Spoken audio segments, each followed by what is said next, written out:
This is where the horror begins. This is the entrance to the Suffolk County Family Court and Supreme Court building.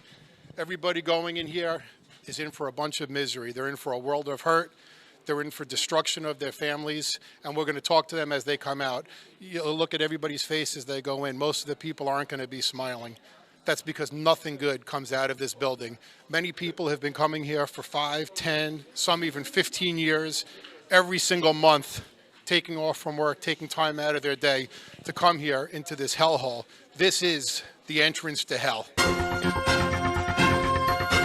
Hi, how are you? Gary Jacobs. I'm with Long Island Backstory, and we're doing a story on the horrors of family court. What's your name? I'm Isaac McNair. And what were you here for today, Isaac?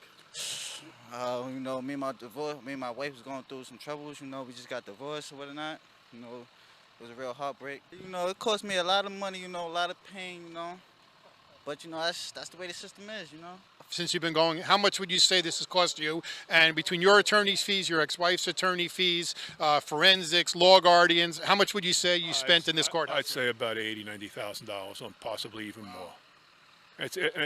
I'm 68 years old. I'll be 69 years old, and I do not feel that they're treating me in any way, shape, or form as a parent or as a human being. What's your name? Chris. Chris, and what were you here for today in family court?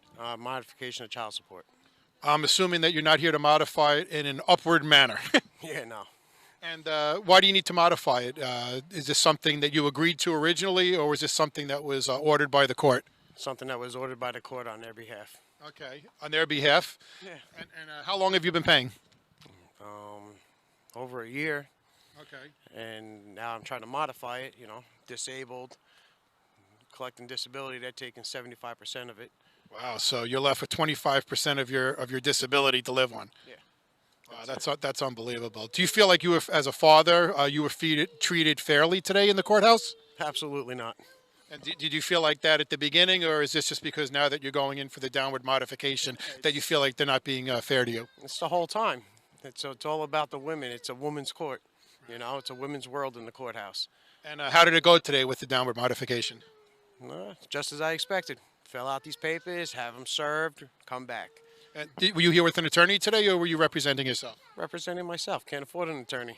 I was going to say, left with 25% of your disability, there can't be much left to deal with. What about your ex-wife? Did she come in with an attorney, or did the child support unit help her try to get the money from you? Child support unit helps. Did you ever ask them for help in defending yourself, or you just here on your own? I've asked for public assistance, you know, the public defender, but being that they're taking me to court, I'm not entitled to it. So she's on their behalf. They're fighting to get the money from you. So actually, the taxpayer is paying to have her keep you paying more money that you can't afford. Pretty much. Now, let me ask this: with this amount, I'm sure it's hard to live on. What happens if you can't keep up with this amount? You know, them taking 75%. How are you supposed to live? I have no idea. A class of people can, in fact, be systematically oppressed or victimized, and I don't care what Marx wrote about it or whether or not the feminists are using the same language for their own political agenda. The fact, for example, that blacks at one point in history were targeted for slavery means that at this point in history, they were a group of people identified, in this case by their race, that were selectively targeted for enslavement, meaning they were, in fact, oppressed. So, yes, men can be oppressed as a class. They can be victims, they can be victimized, and using the word victim or oppressed is not code word for being, quote, just like the feminists. I hope we're getting that, because I'm done allowing feminists or right-wing conspiracy weirdos to control the language I use. So again, the burden of proof for those that claim oppression is on them, and I'll gladly give you an example of just how men are actually victimized and oppressed. The following link in the description box talks about a man being jailed numerous times for failing to pay his wife's $78,000 a year alimony payment. That is a form of oppression. The man did not commit any crime. His only offense was the admittedly stupid act of getting married. And this is an example of a man being oppressed by the current supposedly just legal system in place merely for being a man who was married at one point in time. He is forced to pay money he earns to a woman he no longer has anything to do with, and that is a form of slavery. A form of slavery that is rewarded with another form of slavery, a trip to jail, if he fails to be a productive slave to his ex-wife slave master. That, my friends, is why men can say they are victimized.